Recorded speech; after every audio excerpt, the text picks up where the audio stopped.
Okay, what's up everyone? Bran here. So this is a video that I've actually never made a full video for. I've talked a lot about how I got into crypto, when I got into Hex, when I started following Richard, but that's on generally like my live streams or when it's relevant, and never dedicated a specific video for that. So that's what this video will be for. I do appreciate all of the feedback in the comments, right?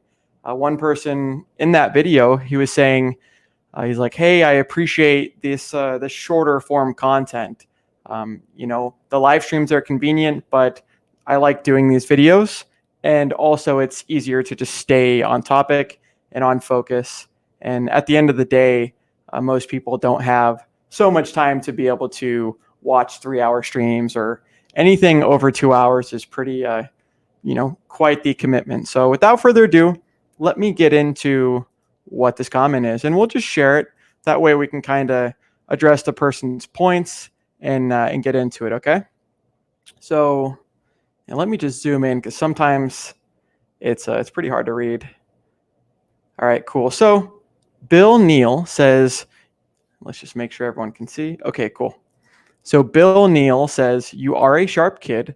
Thank you, Bill. Nice to meet you. I appreciate that. I can call you that because I am a 72-year-old Hexican. That's amazing, man. I know, what is it? Hex 19? Yeah, I think it's just Hex 19. I don't know what age he is, but I know he's up there. And so that's cool to hear that you're in it as well. It goes to show you that, it's not just, a younger thing or a mid-tier thing. It's we've got literally all sorts of people all around the world. Every type of person is in Hex. So congrats to you. He says, I'll read the rest of the question and then do the analysis. Says, "May I ask, at what point did you get into Hex? I think your story about how, when, and why would be enlightening, perhaps." So yeah, once again, cheers to you, Bill. I'm going to keep this up while I, address those specific points, and then we'll kind of just go from there on how I want to handle it. All right, so let's get into it. So, may I ask, at what point did you get into Hex? I've been in Hex since day one. Yeah, so I've been following Richard since March of 2017 when I had gotten into crypto. And I'm super happy that I did, right? I'm super happy that Richard was one of the many people that were crypto influencers that I followed. And for many of those that don't know, I mean, we still have it in the space today where there's a lot of fake gurus. Shout out to Whales Only. He says furus. It's a very easy term to adopt. But anyway, so I'd followed a whole bunch of furus. I was in crypto maybe like for about a month before I realized, oh, there's a huge community on YouTube of people that are talking about it. So subsequently, I followed a whole bunch of people on YouTube that were furus. But then I happened to stumble across Richard because Richard was a Bitcoin maximalist. And the first cryptocurrency that I bought and never got into was Litecoin, because I was interested in silver and precious metals at the time. And someone had said, like, I had seen it on a Reddit comment that they were saying, silver is cool, but I also have digital silver, which is like Litecoin, and digital gold is like Bitcoin. And so the person was shit talking Richard. They said something about Richard where, something about Richard Hart, Bitcoin maximalist, yada, yada. And it was actually that negative comment and that kind of like slander, I guess, without actual evidence, that made me think, who's this Richard Hart guy? And so I'm super happy that I did that because, as I say in my streams, I say, don't trust, but verify. Because I don't care if it's your family member, if it's your friend, if it's your whatever that you think is close to you, you shouldn't take people at their word face value. I mean, you should generally kind of approach it like that, but never think that it's like fact what you're being told. Always verify, because a lot of people, they're saying something as if it were a statement, but it's actually an opinion. And there's a complete difference between a statement and opinion. That's why they say facts don't care about your feelings, because you might be feeling about this certain way, but the facts could give a damn. Okay, so that's how I found Richard. And so I typed in, because I'm pretty sure they mentioned like YouTube as well. I don't think I just Googled him. I think it was on YouTube, but typed in Richard Hart. The very first videos that I had seen were his first videos. For those that don't know, I mean, Richard, he's done 8-hour live streams. He's done, tens of thousands of hours of live streams. And I know this because I've watched them all, and many, many times I've watched them. But his first videos were, similar to what I'm doing right now, where it's not a stream. It's kind of as direct as I can be on the subject and helping others. His first videos were on how to, what did he say? Like how to treat politics like your sandwich. So it's not just left or right, but it's like multiple different forms of nuance. He talked about how to give a good apology, which is really important because it goes to show you that someone like himself, that the average Joe that doesn't know who he is. I mean, obviously Richard's got a big ego, right? And I think that's healthy. But for someone like himself to admit that, hey, you need to update your worldview. You need to let others know when you don't know something. And then also, that's part of not knowing something is if you're wrong about something, hey, learn how to give a good apology, because if you can do so, it's a lot better than not doing that. And you release the burden type of deal on yourself. So that's kind of that part. Once again, his first videos were honestly some of my favorite, because it told me that, hey, not only is this guy in cryptocurrency, that I hear that he's a Bitcoin maximalist, which I saw from, the other videos later, which was very cool. But it was cool to see that his first videos were nothing to do with cryptocurrency. And he talked about some other stuff too that I can't really remember right now. But Richard has always stayed congruent and consistent with who he portrays himself to be and who he is.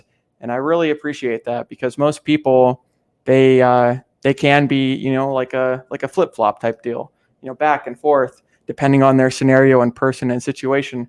And Richard's always just been like, hey, I don't care what people think as far as the negative comments, unless it's constructive and actually valid.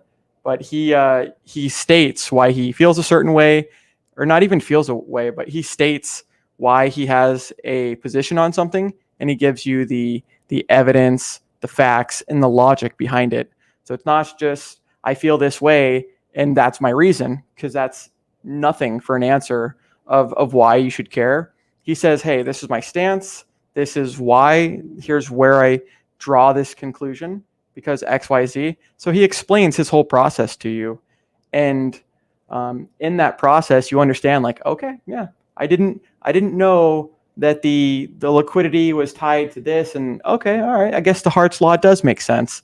And I guess Hex being tied to the USDC liquidity makes a lot more sense than Bitcoin or anything else, because the dollar is the one that's your biggest competitor. So things like this were really mind opening, and I could tell, as someone that's very not intuitive, but just very like empath, very emotional, and like can sense other people's like, I can tell if someone's legit, or if like someone's got something, they want to talk to you because now they want to extract something from you. Things like this. It's easy for me to be a people person and just be very observant.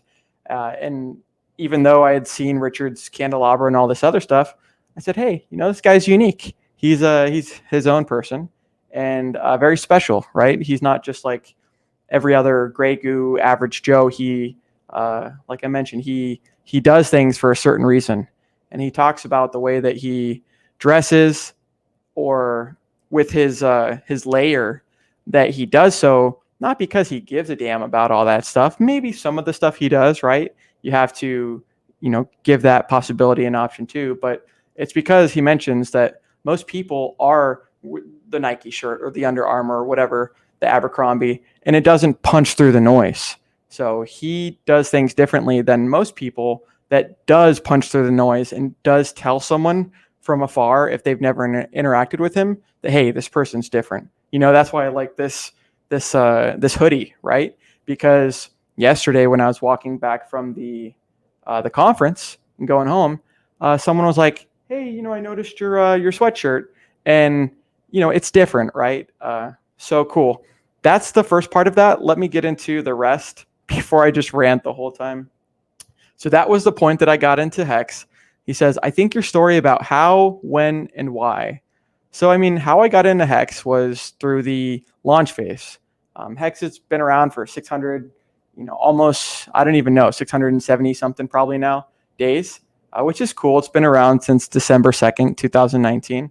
But how I got in, I mean, I had a very small amount of Bitcoin at the time because Richard had mentioned that there was a free claim for Bitcoin holders. There was going to be the snapshot for the Bitcoin holders. And then it was like the day after is when the adoption amplifier phase would start.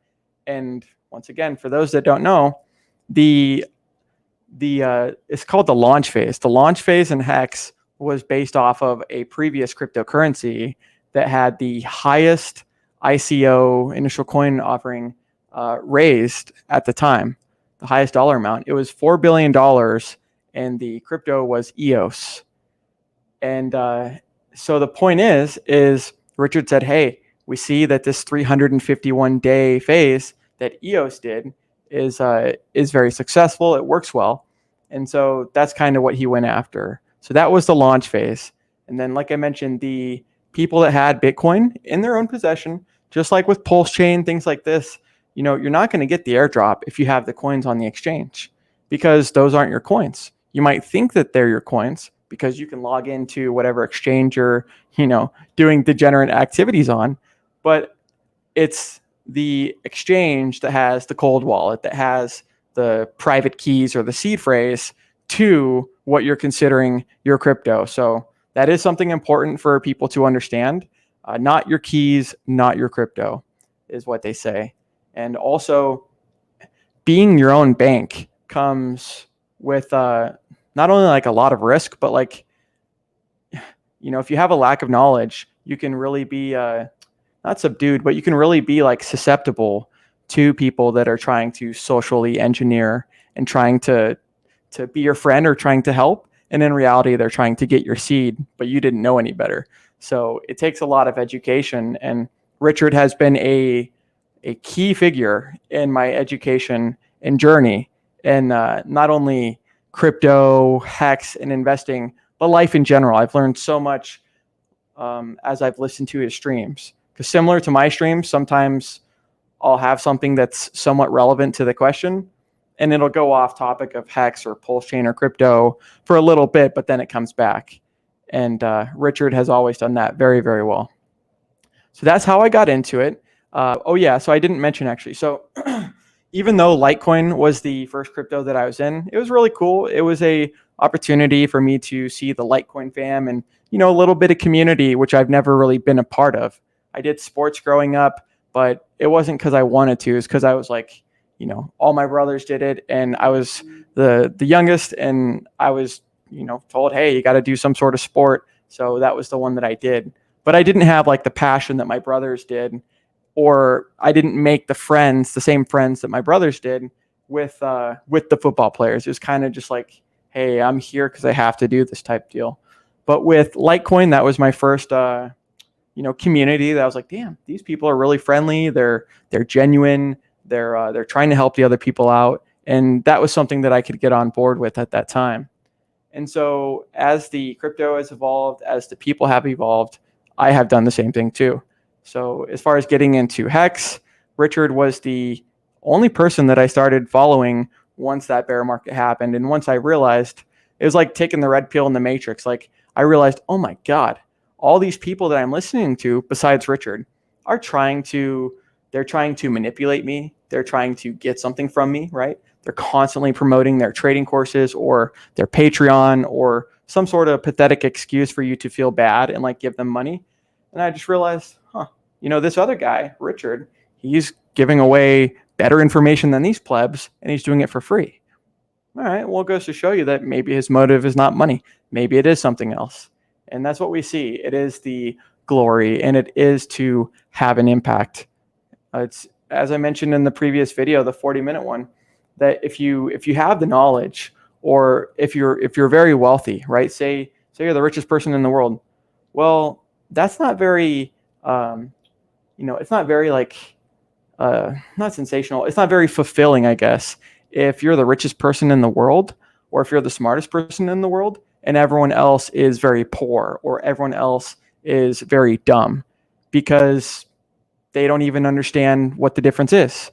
And so that's something that Richard has been very good at, is even though he retired at 23, multimillionaire, then got into Bitcoin very early, he realized that, hey, I want to have a lasting impact, because once this life passes on, I want people to actually remember me, and I want to make a difference in having other people be successful too, which I love, because it's the abundance mentality that we talk about in Hex and in Sci-Vive and Pulse Chain and things like that. Is if you they call it commission breath, right? When you're a salesperson, say you're on 100% commission, you can tell when someone is trying to desperately get something out of you, and they're kind of just saying whatever to get you to do the result, right? To get you to buy the product and things like that. And people can definitely sense that. So that's kind of a little spiel on how I got into it, when I got into it.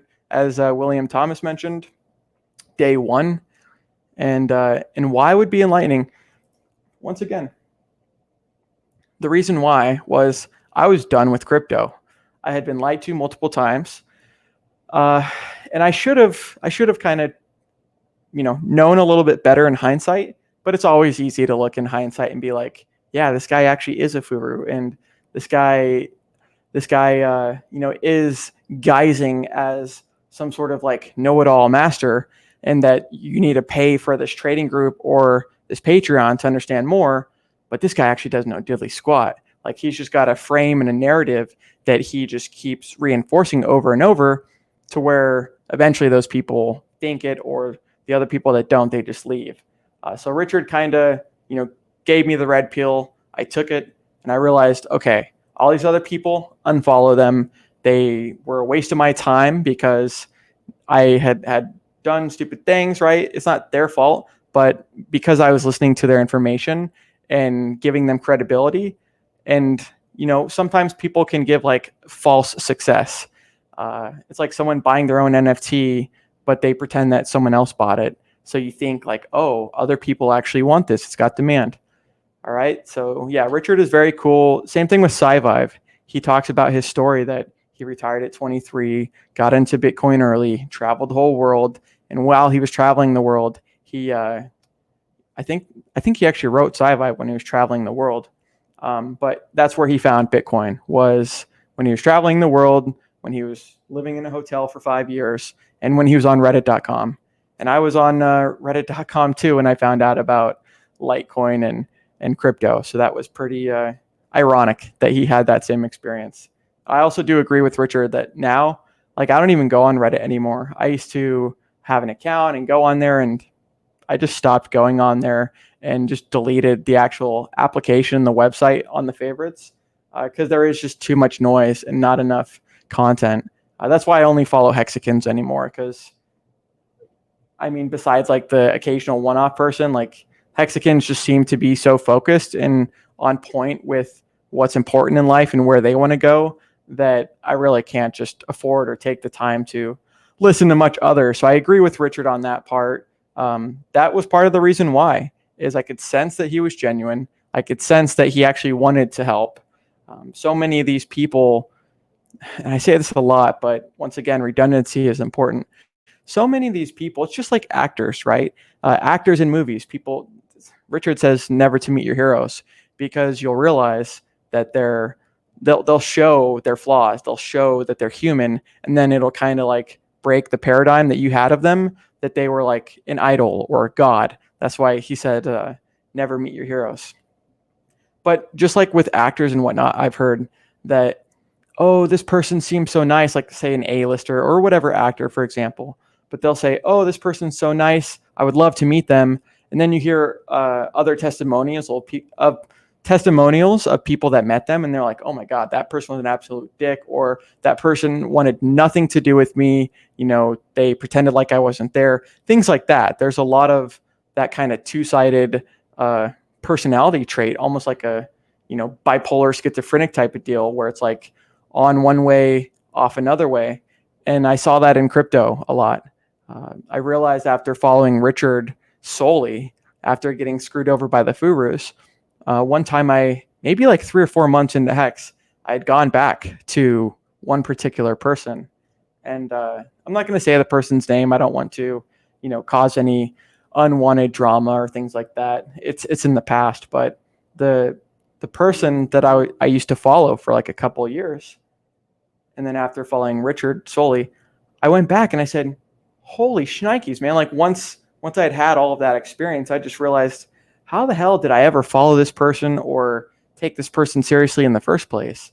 So it's really important to like kind of have to be able to discern and to kind of have like, your best intention in mind and like your best what you want to achieve in mind, because a lot of people, they do kind of have that flip-flop and they're looking out for their own narrative, and a lot of times it's at the behest of the other people. It's not to educate and lift other people up. It's usually to be a furu or things like that. Okay, so once again, a shout out to William Thomas. He answered the question, but I wanted to answer it in a little bit more detail.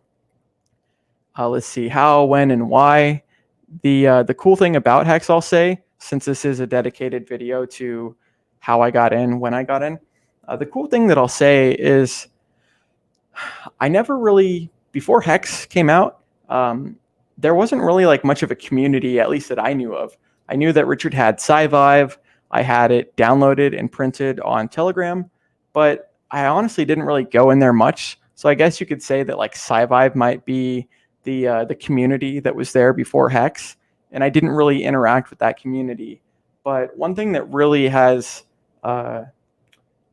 formed kind of who I am today, what my passion is today, things like this, was and is the Hex community.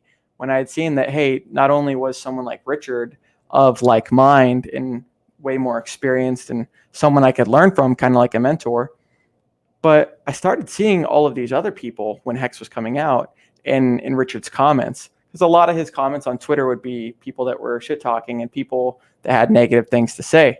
But through that noise was a lot of genuine Hexicans. And anyways, it's easy to see when something is missing, and that was something that was missing, was people that were like-minded, a community that I participated in and that I enjoyed being around. And I mean, now I've been making videos for, at least over a year. I know Hexologist was like the first person to start streaming. I know Serena Alonzi, she was like the first person that made, I think, like a nail video on how to do like Hex nails. So shout out to her. She's definitely an OG too. But Hexo was like the first one that, as I mentioned in the tribute to Hexo, he was the first one that kicked it off. Just like Richard has spoken truth to power, someone like Hexologist being the first mover, it comes with benefits, right? It comes with an advantage of beating everyone else to the chase, but it also comes with being the first, right? And part of that comes with a lot of hate, a lot of slander, a lot of enemies. And so I saw maybe Hexologist, like, I don't know, a week or two after he started streaming, I found out about Hexologist, and he was like a game changer, man. As I mentioned, I am a very empath person, very, genuine. I portray myself in the physical as I do in the digital, things like that. And when I had seen Hexologist, I was like, holy shit, dude, this guy has a personality brighter than life, man, like brighter than the damn sunshine. That's contagious. And then I heard his laugh, like the guy's always laughing, always smiling. And actually, I don't need to share that comment anymore. So we'll get back into the full frame. But so yeah, once again, I had seen Hexologist laughing, smiling, and just interacting with the chat, which was very small amount of people at the time, and in the community. And I said, man, not only could I get behind Hex, could I get behind Richard, which I had already done, and done so by the actions as well. But you started seeing people that were knowledgeable. Just as with Richard, the first videos I saw with him had nothing to do with crypto. And part of me wanted to click on those videos first and not the crypto ones, to kind of see like, hey, who is this person besides just the Bitcoin maximalist that some random pleb on Reddit is crap talking. So yeah, shout out to Hexo, because he inspired RG3 to start streaming. It's that domino. The crypto space is like a domino, and a lot of the structures over here that aren't Hex, they've already fallen down. They've already, been completely destructed. And when you're feeding your just like Tone Base does, when you're feeding your followers into the meat grinder, and you're knowingly doing so, eventually those people are going to fall off, and they're going to tell the other people, and it's just going to be known like, hey, this person is the scammer, or this person is not someone you should follow. So anyways, Hexo inspired RG3 to start streaming, and then RG3 did the Discourse Syndicate. He does the effing hangout, right? The Friday night effing hangout, your Discourse Syndicate. And when I heard RG3 after hearing Hexo, I said, man, this guy's genuine too. He's salt of the earth, as RG3 says a lot, but same thing. I could see, okay, RG3's got a lot of experience, got a lot of personality, and he's very similar to Richard, where I like that a lot of Hexicans aren't politically correct, because it shows that, hey, you're not just conforming to the current ideology because you don't want to be judged. It's like, no, F you. This is my opinion. This is my thoughts. This is my, stance. And if you don't like that, that's fine, but I'm going to keep doing what I'm doing. So I like that RG3 was and is very blunt, and then also very educational. He was the first person that really started talking, first person that I know of, right? This is all my experience and opinion, but he was the first person that I knew of that really kind of understood the concept of shares. And I think it was actually Firebun. No, it was either Firebun or Dev Kyle. It was actually Dev Kyle. RG3 was the first person to have Developer Kyle on. And for those that don't know, Developer Kyle, Dev Kyle, he goes by Rapid Prototype, TRIPE. Is pretty much his handle everywhere that I've seen. But he was the person that helped Richard solve the compounding issue. And the reason why there was a compounding issue is because when it comes to code, all of it is data, right? And if you have something that's compounding, that's going to get exponentially bigger. But Kyle, instead of he kind of tweaked the system where he said, okay, instead of doing it this way, we're going to come up with the share rate, and the share rate is going to mimic the compounding interest. Because all of the other forms that Richard was thinking, or that the developers at the time were thinking, from what I remember hearing, they were kind of getting stuck on that part. So anyways, Kyle kind of proved himself by coming up with that. And then he went on to the Discourse Syndicate, or just the stream that RG3 was doing. And once again, RG3 was the first person that I had heard that not only was he the first person that I met, which was really cool, but he was the first person that I heard saying, hey, a lot of people were just staked for Big Payday. And Big Payday was November 19th. So it started December 2nd, 2019. And then Big Payday was pretty much that 351-day launch phase. It was November 19th. It was a incentive to lock and to stake for that length, if not longer, because it incentivized you by giving you more Hex, significantly more. So now when you stake, you've got your shares.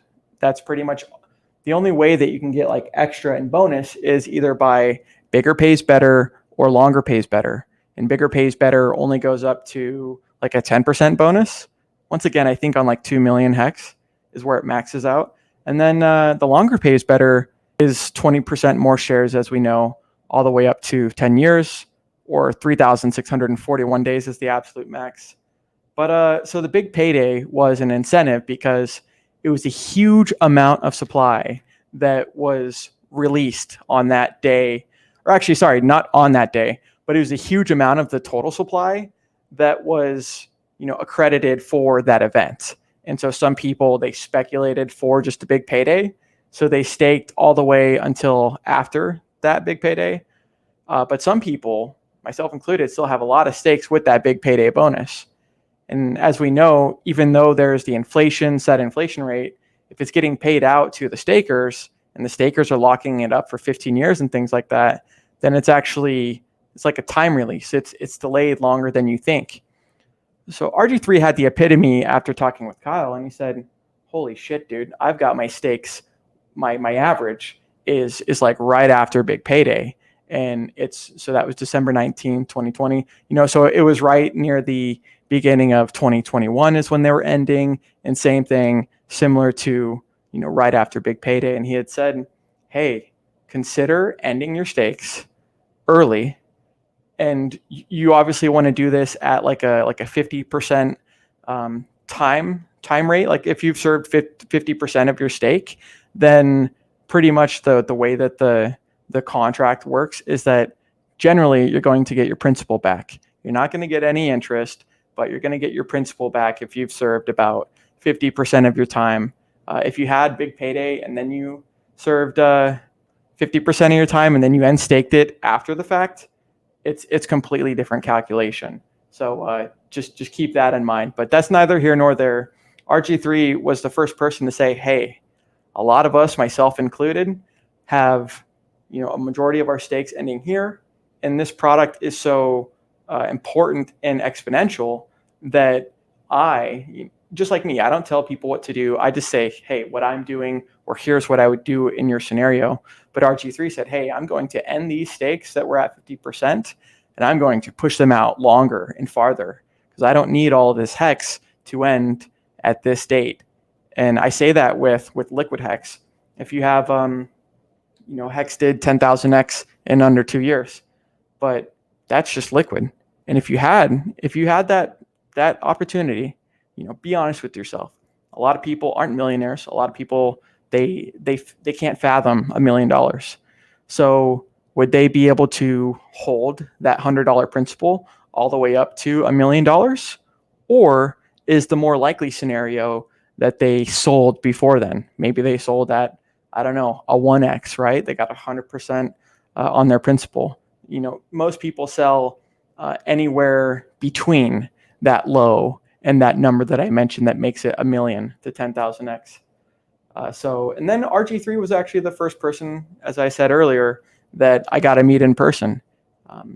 When I started streaming, he was the first person that actually inspired me because his effing hangout was an opportunity for people that weren't streamers, but part of the community to just come on.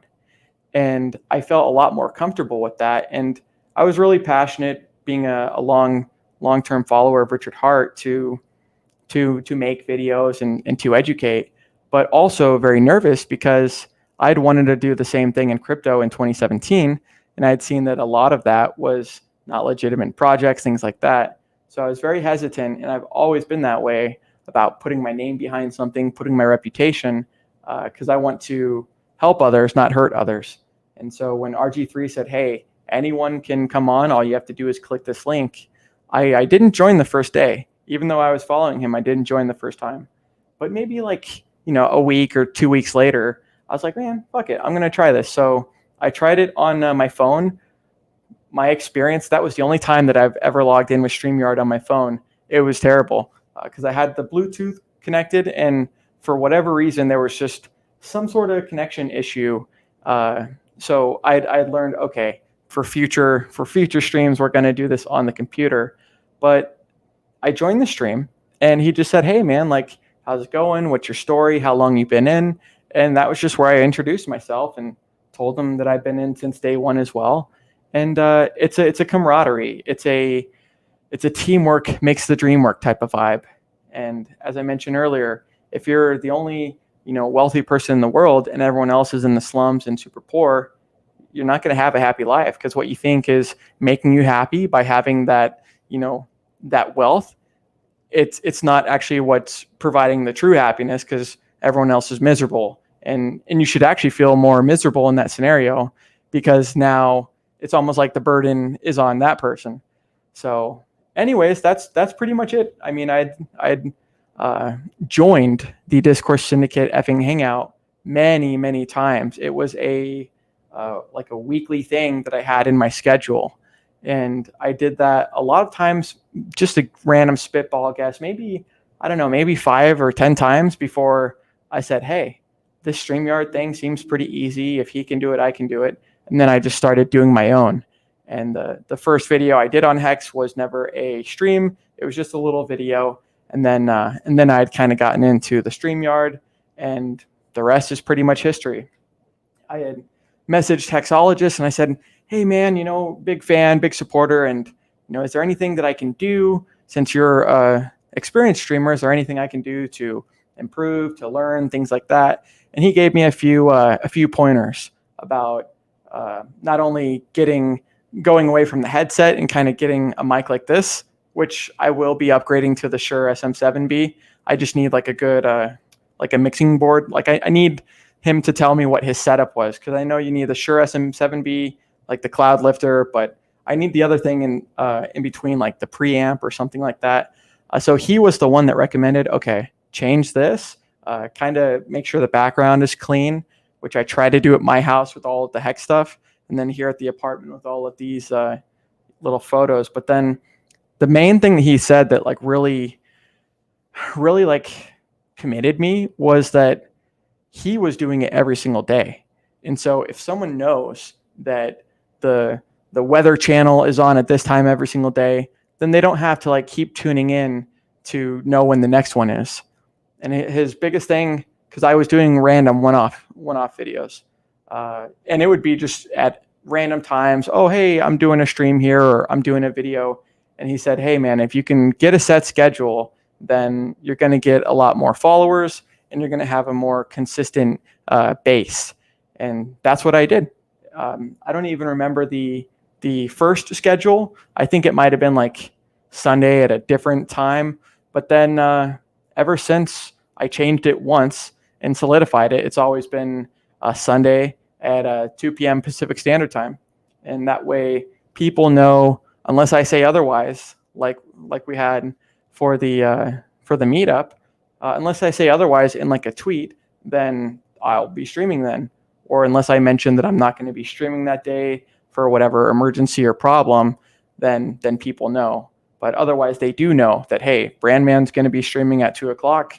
We know to, if we want to tune in, we know that we can plan around that, or we can watch that later and look forward to that. So that's pretty much it, man. I do appreciate the comment. I know you mentioned that you're 72, and that's really exciting. That's I know the older generation sometimes looks down on the younger generation, or the vice versa, where it's like, this is kind of like a one-off where, most of this generation might be this way, and then this person is like a special exception to the rule type deal. And I said that to say that it's really cool to see the, as you mentioned, with the younger people understanding the finance and education, but it's really cool to see not only the people all around the world, but this guy's 72 years old, man. Like, and I haven't talked to him, but clearly he's in Hex, and he's got a Hex profile picture with the logos there. And it's awesome to see, because someone mentioned actually in a previous comment, let me see if I can stop sharing it real quick and scroll up. Someone mentioned that they remember when the banks were paying them. And that's the exact analogy that I've used in the past before, where, don't you remember when banks used to pay you, things like that, as opposed to, you just getting a petty interest for putting your hard-earned money there. So many of the people in the little bit older generation. Okay, actually, I do see it. We're going to make this a twofer real quick, because it is relevant. Okay, so let's get into this. So QE to infinity. Well, let's zoom in real quick. So they say only price pays, and that was relevant to my market cap video. So shout out to that person, because it is a common misconception where people focus not only in crypto, but where they focus on a specific metric. And that's great. The metric is XYZ, but then you find out, oh, this metric ain't diddly squat. It's the wrong metric to be looking at. So it can have all this performance, but if it's the wrong thing that you're looking at, it's as Richard says, that if you have all the speed in the world for a race car, but you don't have traction, then what good is the speed if you can't steer and turn and things like that? So that's where he mentioned that it's good not to be skilled in just one thing, but to kind of have both directions of everything going. It's as I talk about with Richard, that not only is he super genius, and most people that are like socially autistic and all this stuff, and that's it's usually kind of like one or the other. But every now and then you get the exception to the rule, which Richard is in this case, where you've got the genius and then you've got the the other capabilities as well that are very well honed in. All right, so that was kind of a random rant. I'm sorry about that part, but QE to Infinity says, great video on, or he says, one other consideration is that Hex is still very hard to buy for people. There are many people who remember getting 8 to 10% interest on their money in a bank and love that idea of being rewarded for saving. And I guess we got to expand it. But buying Hex is way beyond them. If Hex becomes easier to buy, it has the potential to pull in, to pull in a huge amounts of liquidity. So I appreciate you saying that, because it tied into the last comment that I had read, that people like my dad, people like my grandpa remember how the good old days used to be. And that's why they call them the good old days, because they're not that way currently. And it's the old paradigm. So yeah, what if we could go back to that point in time where, you're getting that 8 to 10% interest and things like that. And keep in mind that interest is obviously in the form of dollar or whatever fiat. And the cool thing about Hex is it doesn't promise anything, it doesn't guarantee anything, but it is just a smart contract, right? That's programmed, that's audited, and that's locked. So it doesn't promise anything, but what it does do is it functions as it says. And so you've got the dynamic, you've got the system itself that's dynamic and that it's variable. Whereas, just because we've got this percentage of stakers or this percentage of APY doesn't mean it's always going to be that way in the future. But you can see that, hey, the payout form is not fiat like the bank does with interest and CDs, because that's something that gets diluted and gets inflated all the time. But in Hex, your interest is in the form of Hex. Like, what other thing could you ask for to be paid out in? Because you hear 38% APY, and when you look at the ROI, it's significantly higher than that, because you multiply the two. But some people, they might not understand if you just say 38% APY. They might not give that as much credibility if they don't realize how important the thing is that you're being paid out in, right? Like I mentioned, you could have who knows, 38% APY, but if that payout, instead of Hex in this example, if that payout is something that's like not really of value and not as scarce and not really something that people want, then there's not much desire or demand. So it's important to not only tell people that and educate yourself. And this is where the redundancy in videos and things like this come in, is because when you do have that opportunity to explain to someone that's influential, that's a big player, things like that, you get that opportunity to kind of have your moment in the spotlight, then it allows you to really explain in layman's terms and simply to like get your point across to the person, and hopefully they can be focused, aware, and listen to what you're saying to where they can understand the concept too. So when I tell people the 38% APY, I explain to them the system of Hex and why it's different and how it's different than just your average cryptocurrency. Because just like the Dave Portnoy guy on Barstool Sports, and shout out to the guy that just did I don't remember his username, but that did the stream with RG3. That was really cool. I'd love to get you on as well. I need to get his handle. But anyways, so that way, when you're pitching that person, you have the experience and the ability to say it simply, and you've got the pitch to refine and hone and practice, where it's like, okay, here's what's important, here's why they should care, and let me kind of get into it. Because when you have nerves, when you have things like that, as most people do when you're approaching someone that's idolized or that's famous, then you can kind of stay on track with what you want to talk about, and you can get their attention, as opposed to, this is the part I blinked out on, as opposed to what Dave said, which was, this sounds like every other new Bitcoin. And why is it that every person in crypto sounds like you? And what Dave had done is he had, similar to Andreas Antonopoulos, similar to a lot of the gurus in the space right now, the furus, they had looked at Hex from a bird's eye view. They didn't actually look into the smart contract. And they said, you know what? This sounds like a lot of the other scams that I've seen. I'm not going to do my own research on this because it looks like a duck, quacks like a duck. Yeah, it's a duck.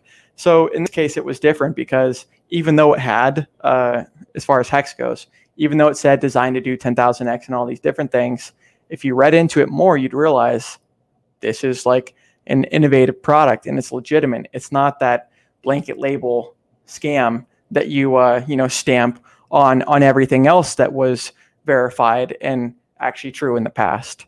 So you need to keep the worldview open, and I always say keep yourself open to new ideas and even the criticism and the constructive criticism, because it's how you miss the opportunities. And it's what Richard did.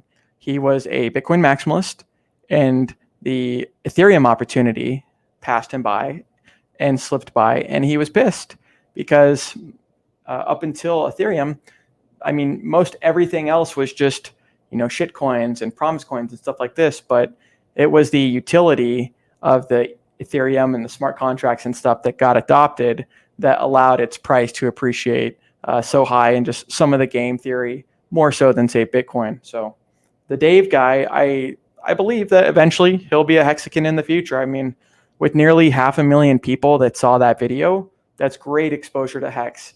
And any exposure is good exposure. The more that you can have that attention on you, whether it's positive, negative, or just indifferent, then it's good, because they'll hear about it. Just like with Bitcoin, you hear about it the first time, you're like, okay, whatever, magical internet money. And then you hear about it the second time, and usually it's the second or after the first time that you realize, oh, I've heard about that before. So your brain has like a pattern recognition, and then it's like, okay, now this is the opportunity when you hear about it again. So yeah, my guess is that Dave in the future will be a Hexican, but there's no problem. I mean, he can he can learn in the future how Hex works, why it's different. But also the thing about Hex is it's just different, man. It's designed not to trade. It's designed not to be like the rest of the system. It's an actual product. It's not doing promises, nothing like that. It was released complete. Nothing else has done that. A lot of the other stuff in this space is vaporware, or we're going to be the new Ethereum killer, but we're not actually going to come out with smart contracts like Cardano. And we're going to keep, like a blue ball, is like we're going to keep dragging this along, tempting and teasing these people, and then we're just never going to fulfill our promise. Well, hell, that sounds a lot like Ethereum 2.0, keep in mind. And so what we see a lot with those things is that when they actually happen and they do release, then you realize, man, it was the buildup all for this. Like, that's pretty crappy. You see the result, and it's like, all the hype was for this reason, but it's not actually what I thought it was going to be. So with Hex, Richard, he never hyped it up or anything like that. He always just gave the facts. And I'll make this under an hour, I promise, I swear. But I respect him because he always gave the facts, and the man is clearly knowledgeable. I like people that aren't plain, that aren't sheltered. Someone like Richard has a lot of experience. He's got a very unique upbringing, in Miami, Florida. He's got a very unique, skill set. The guy knows how to. The other day, I think when he came back from one of his travels, he had mentioned that the actual Swarovski crystals, that case that lights them up, the velvet case, it was off in that video. And so someone asked him, like, hey, why aren't the lights on? And the long story short that I'm getting at is the guy used to do air conditioning, right? His dad owned a air conditioning, small business. And Richard has a large skill set aside from just crypto or Sci-Vive.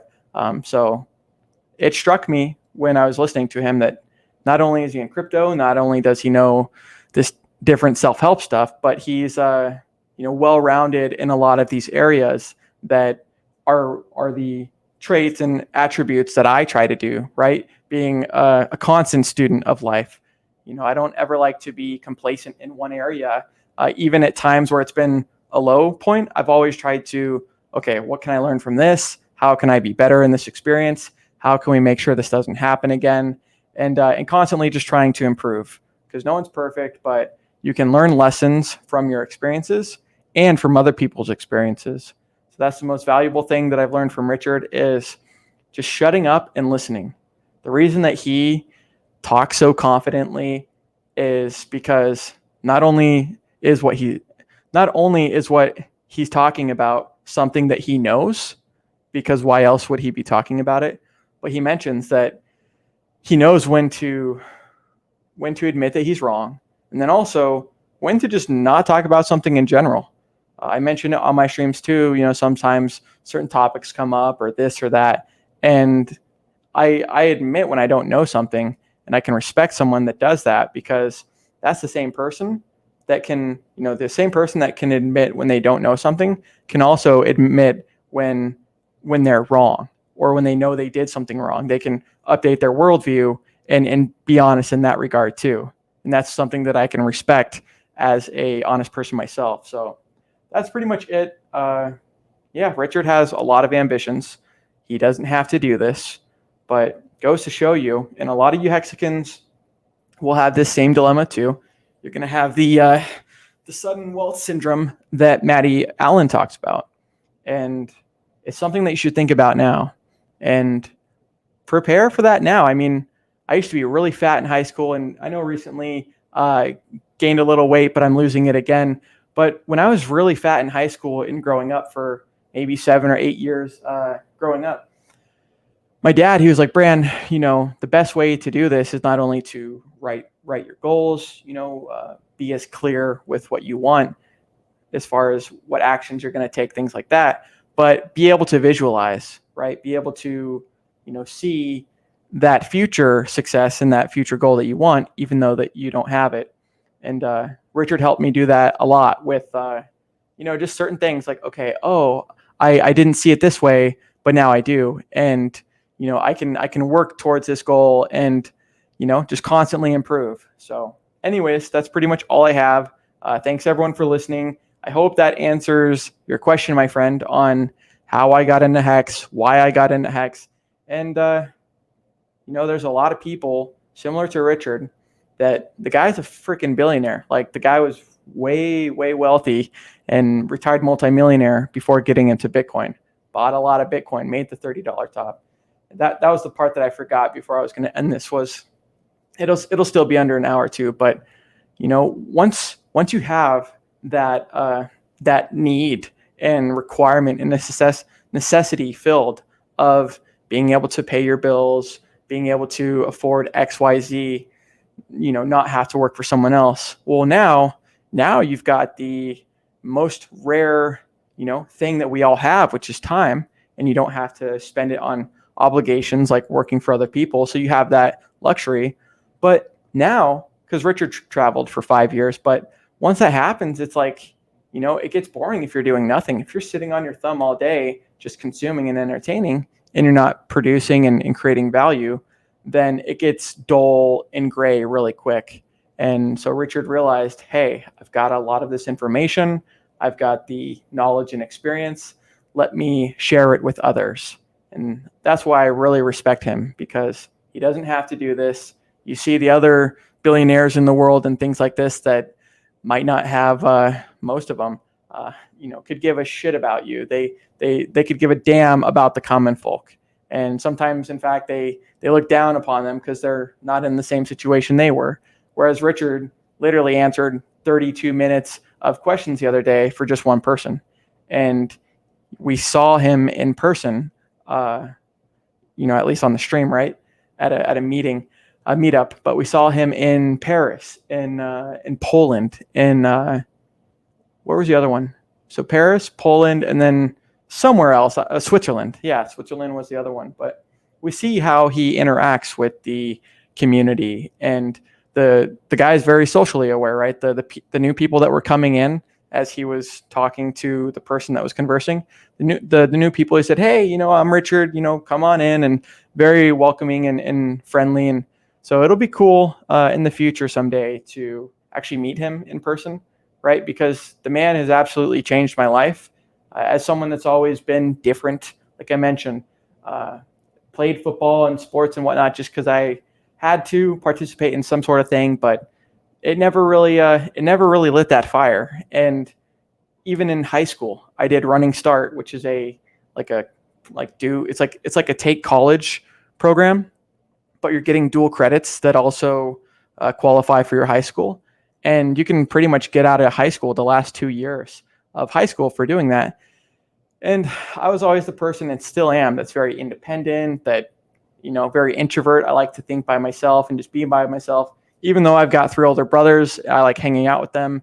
I can be social when I want. But anyways, I had done the Running Start to get away from the high school experience and things like that. So it was just really cool to, have all of this experience happen. I mean, Richard is an absolute master of a teacher. And they say that just like I was in high school when I was ready to lose the weight and really motivated and got past some certain burdens that had happened, it was like, all right, dude, time to kick some ass now. And that's kind of how I see Richard. I was ready. I was already succeeding and excelling in a lot of other things. But the thing I'd never succeeded in was finance, was business, was, giving back value, because I was consuming all this information, but never putting it to use, putting it to exercise. So what good is knowing all of this, what good is knowing how to invest or how to help people or how to build muscle and all of these things if you don't use them? It's almost a tragedy, because you know how to do it, but you're not exercising it. So they say when the student is ready, when the student is ready, the teacher will appear. And that's what happened with me.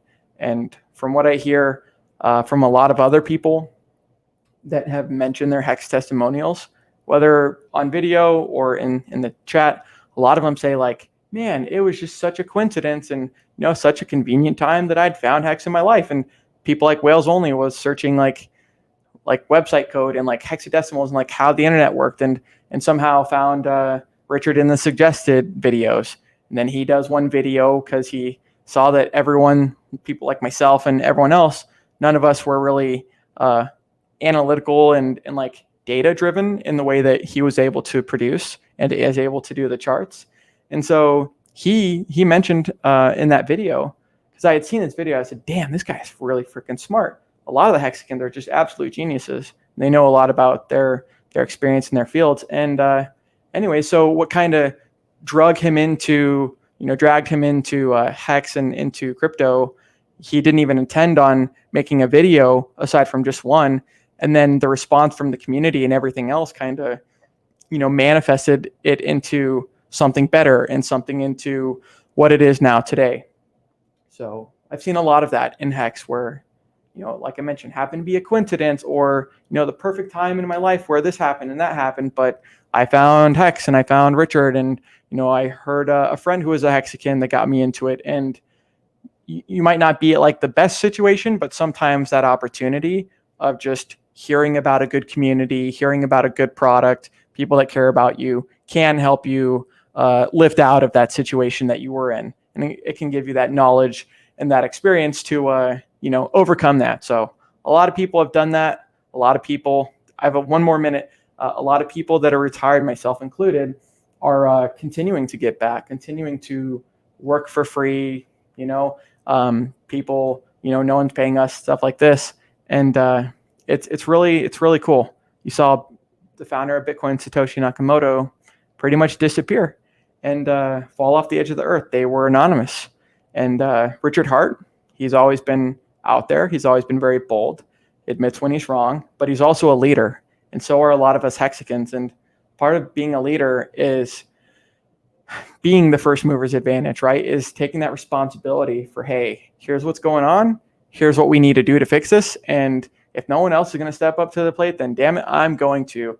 And so a lot of us retired people in Hex are still trying to help the new people, still trying to educate. And that's when you really know that we've got something cool. So I said it was going to be under an hour. I'm going to end it here. Thank you. I hope everyone learned how I got into Hex and why.